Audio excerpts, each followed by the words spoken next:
রপ্তানি বন্ধ থাকায় দেশের বাজারে কমেছে ইলিশের দাম। গেল সপ্তাহে 1 কেজির উপরে ইলিশ 1800 থেকে 2000 টাকা কেজিতে বিক্রি হতে দেখা গেলেও তা বর্তমানে বিক্রি হচ্ছে 800 থেকে 900 টাকা কেজিতে। মাঝারি সাইজের ইলিশ বাজার ঘুরে 500 থেকে 700 টাকা কেজি দরে বিক্রি হতে দেখা গেছে।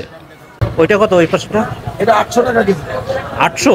জি, এটা 650 আছে 600।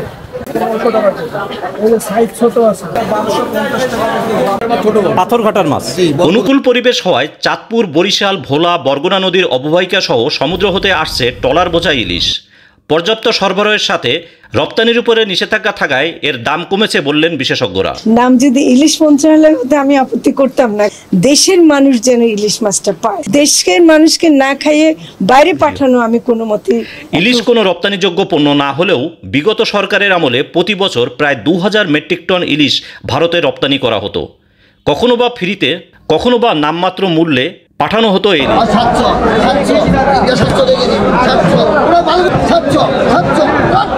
এতে করে দেশে ইলিশের সংকট তৈরি হতো। অন্যদিকে দেশের তুলনায় অনেকটা কমে ইলিশ পেতেন পশ্চিমবঙ্গের দাদারা।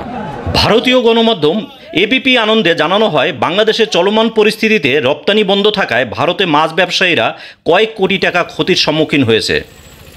এভাবে চলতে থাকলে আগামী পূজায় পদ্মার ইলিশ ওপারে বাঙালিদের পাতে পড়বে কিনা তা নিয়ে রয়েছে সংশয়।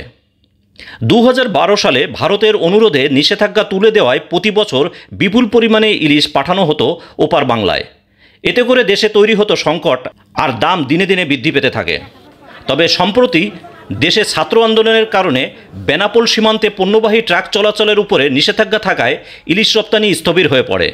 আর এ সময় দেশের বাজারে সরবরাহ বেড়ে যায়, যার কারণে সপ্তাহ ঘুরতে দাম অর্ধেকেরও নিচে নেমে আসে। দুইটা 1 কেজি 100-200 গ্রাম, এটা 1250 টাকা থেকে 1200 পর্যন্ত দাম।